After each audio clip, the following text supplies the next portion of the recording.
सबसे इम्पोर्टेंट 10 फार्मूले कौन कौन से हैं। सबसे पहला है बायो सावर्ट का फार्मूला, B = mu naught upon 4 pi I D L sine theta upon R square.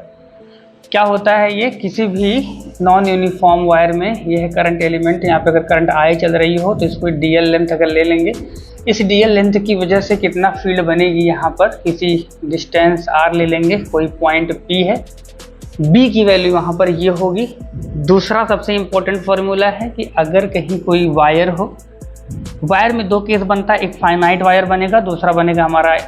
Infinite. तो अगर हम इसकी बात करेंगे, यहाँ पर एंगल φ1 होगा, यहाँ पर एंगल φ बना रहा होगा, एंड ये है दूसरे एंड से, यहाँ पे करंट I चल रहा होगा और ये यहाँ से वायर से डिस्टेंस है ए की डिस्टेंस पर यहाँ पे कितनी फील्ड बन रही होगी, वो होगी B = mu naught upon 4 pi R. अगर हमने आर की जगह पे ए लिया है तो हो गया साइन φ1 प्लस साइन φ2। इसी फार्मूले को हम लोग कर सकते हैं क्या कि अगर हम इसको इनफाइनाइट कर दें, अगर हम लोग मतलब ये दोनों ही एंड पूरे पैरेलल हो जाए, तब यहाँ पर क्या हो जाएगा। तो इस केस में हम लोग क्या करेंगे, φ1 = φ2 = 90 डिग्री बन जाएगा और b की वैल्यू हो जाएगी म्यू नॉट अपॉन 2 पाई ए, यानी ए डिस्टेंस पर यहाँ पर हमको फील्ड बताना था। ठीक है, और एक चीज़ हमको भी पता होना चाहिए कि यहाँ पर अगर फील्ड निकालना होता है, अगर फील्ड की डायरेक्शन अगर निकालनी होती है तो राइट हैंड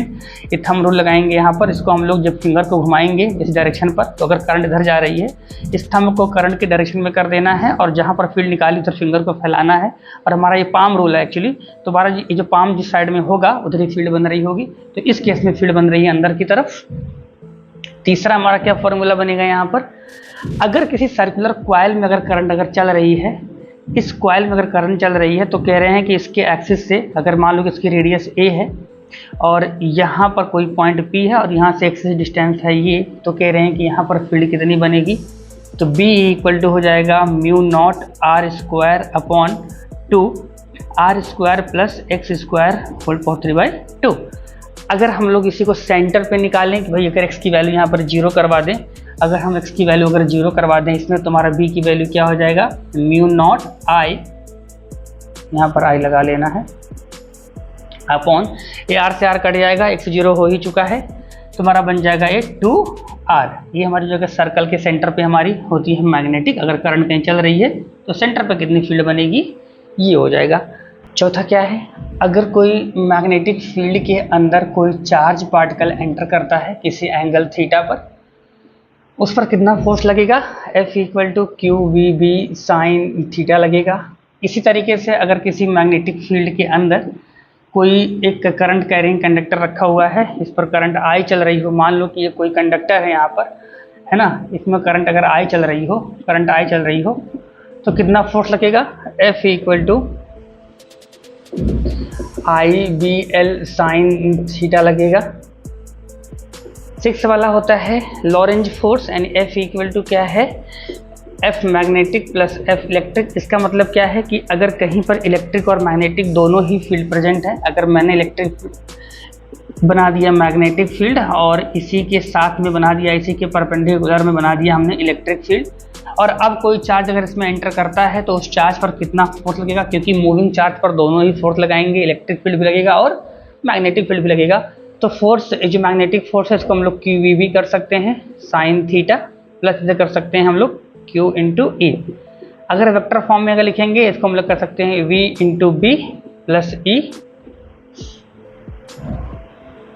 ये हमारा लॉरेंज फोर्स। 8th हमारा फॉर्मूला क्या होगा, अगर कोई सोलेनॉइड हो, सोलेनॉइड कुछ इस तरीके से होता है, अगर यहाँ पे करंट चल रही है तो करंट चलने की वजह से इसके एक्सिस पर कितना फील्ड बन रहा होगा, यहाँ पर B की वैल्यू होती है म्यू नॉट NI।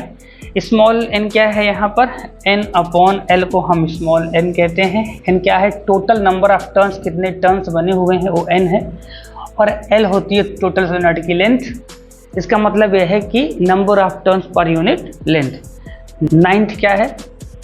अगर कोई सर्कुलर कॉइल है और इस कॉइल में करंट अगर I चल रही है, तो इसके वजह से मान लो इसकी रेडियस R है,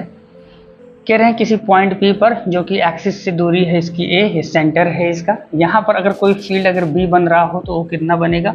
B की वैल्यू हो जाएगी mu naught R² upon to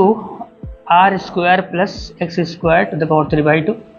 अगर इस पर कहा जाए कि सेंटर पे कितना लगेगा, तो हम लोग क्या करेंगे, यहाँ पे करंट आई चलाएंगे यहाँ पर सबसे पहले, और यहाँ पे क्या करना है कि ये जो x की वैल्यू उसको जीरो करवा देना है, क्योंकि यहाँ पर इसका रेडियस है r। जैसे x की वैल्यू को यहाँ पे हम डालेंगे, हमारा b की वैल्यू हो जाएगा mu not I upon 2r। यहाँ पर i से मल्टीप्लाई कर देना है। 10वां फॉर्मूला हमारा और क्या हो सकता है, अगर कोई पैरेलल वायर हो और इसमें ऐसे करंट चल रही हो, तो इनकी बीच में कितना फोर्स लगने वाला है। लेट से करंट यहाँ I1 चल रही है, यहाँ पर I2 चल रही है, इनकी वजह से फोर्स लग रहा होगा F equal to mu naught I1 I2 into L upon 2πd। अगर इनके बीच की डिस्टेंस को हमने d कह दिया है और वायर की लेंथ को सेम रखा है, दोनों की लेंथ L है, तो